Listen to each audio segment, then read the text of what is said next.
Single हुरूफ होते हैं, अलीफ बा ता सा जीम हा। लेकिन कहाँ ज़माने का जो मुजद्दिद होने वाला है इतनी बात से खामोश का रहे।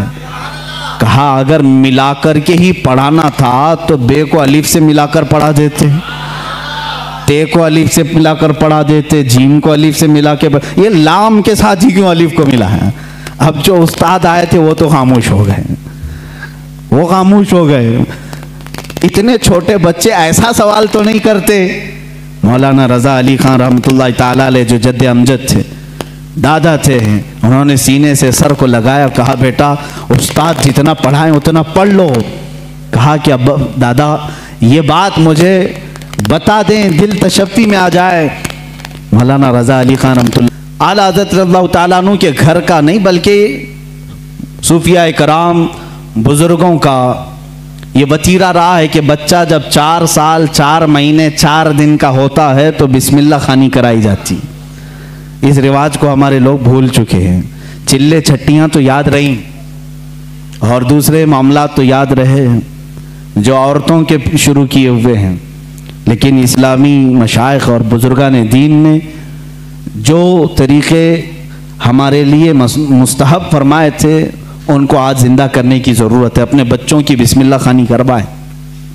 यानी किसी भी बाअमल आलिम दीन से बच्चे को इस दिन बिस्मिल्लाह पढ़ाया जाता है जब बच्चा 4 साल 4 महीने 4 दिन का होता है, और उसको अलिफ बा पढ़ाया जाता है, कुरान की चंद आयतें पढ़ाई जाती हैं। ये रस्म बिस्मिल्लाह खानी आला हज़रत रज़ियल्लाहु ताला अन्हु के घर की वो वहाँ की रस्म रही है, वहाँ का रस्म दस्तूर भी है। आला हज़रत को उस्ताद आए पढ़ाने के लिए उसी रस्म बिस्मिल्लाह खानी में, जब उनके दादा भी हैं वालिद भी हैं, लेकिन रस्म के मुताबिक उस्ताद आए पढ़ाए, अलिफ बा ता सा जीम हा। ये जो अलिफ बा पढ़ाया जाता है, आला हज़रत रज़ियल्लाहु ताला अन्हु उसी मजलिस में एक सवाल करते हैं अपने उस्ताद से। अलिफ से लेकर कायदा आप भी पढ़ते होंगे ना, अलिफ बा ता सा जीम हा खा दाल दाल रा ज़ा सीन शीन स्वाद बहुत ता ज़ा ऐन गैन फा काफ काफ लाम मीम नून वाव हा। उसके बाद आता है लाम अलिफ या। ये लाम अलिफ भी आता है ना, बहुत सारे कायदों में लिखा रहता है। उस्ताद ने पढ़ाया तो आला हज़रत ने फरमाया ये सिंगल हुरूफ पूरे तो मैंने पढ़ लिया, अलिफ भी पढ़ लिया, लाम भी पढ़ लिया, ये लाम अलिफ फिर क्यों आया। किस उम्र में पूछ रहे हैं? 4 साल की उम्र में। उस्ताद दंग रह गए हैं। आला हज़रत के जद्दे अमजद मौलाना रज़ा अली खान रहमतुल्लाह अलैह बड़े पाए के आलिम हैं। आपके वालिद गिरामी मौलाना नकी अली खान रहमतुल्लाह अलैह ज़बरदस्त फ़क़ीह थे, बैठे हुए थे, वो मुस्कुराते रहे। बच्चे की तबहुर इल्मी को देखें।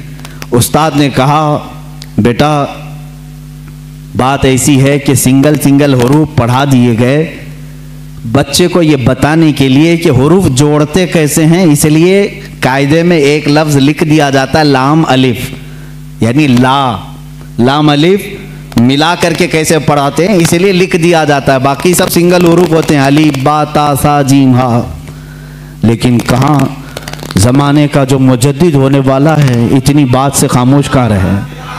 कहा अगर मिलाकर के ही पढ़ाना था तो बे को अलिफ से मिलाकर पढ़ा देते, ते को अलिफ से मिलाकर पढ़ा देते, जीम को अलिफ से मिला के, ये लाम के साथ ही क्यों अलिफ को मिला है।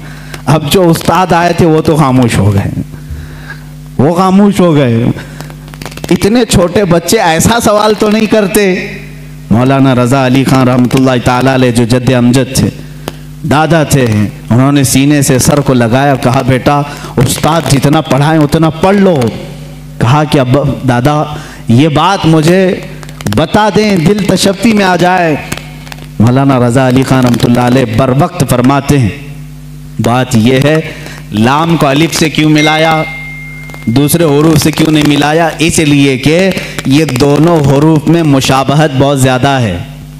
ये दोनों मिलते जुलते हैं किस बात में? सूरत के एतबार से भी, सीरत के एतबार से भी। कहा वो कैसे? कहा लिखने में अलिफ भी लंबा होता है और लाम भी लंबा होता है, ये सूरत में दोनों लंबे हैं। और दूसरी बात, लाम को अगर आप लिखेंगे हिज्जे करके, अगर आप पढ़ेंगे लाम अलिफ मीम लिखना पड़ेगा, लाम। यानी लाम को अगर वर्ड्स में लिखा जाए, हुरूफ में लिखा जाए, तो कैसे लिखेंगे? लाम अलिफ मीम। और जब अलिफ को लिखेंगे तो वहां पर भी 3 हर्फ लिखने पड़ेंगे वर्ड्स में। इन वर्ड्स लिखें, अलिफ लाम फा, अलिफ हो गया, अलिफ लाम फा अलिफ। और लाम जब लिखेंगे तो लाम अलिफ मीम। जद्दे अमजद ने कहा दोनों में सूरतन मुशाबहत तो लंबाई की है, सीरत में मुशाबह ऐसे है कि लाम के बीच में अलिफ आता है और अलिफ के बीच में लाम आता है, इसलिए ये दोनों का गहरा ताल्लुक है, इसलिए मिलाकर लिखा गया। आला हज़रत खामोश हुए। अब अंदाज़ा करें 4 साल की उम्र में जिनका इल्म का मामला ऐसा हो तो जाहिर सी बात है वो घराना इल्मी होगा, तभी तो बच्चे ऐसे होंगे।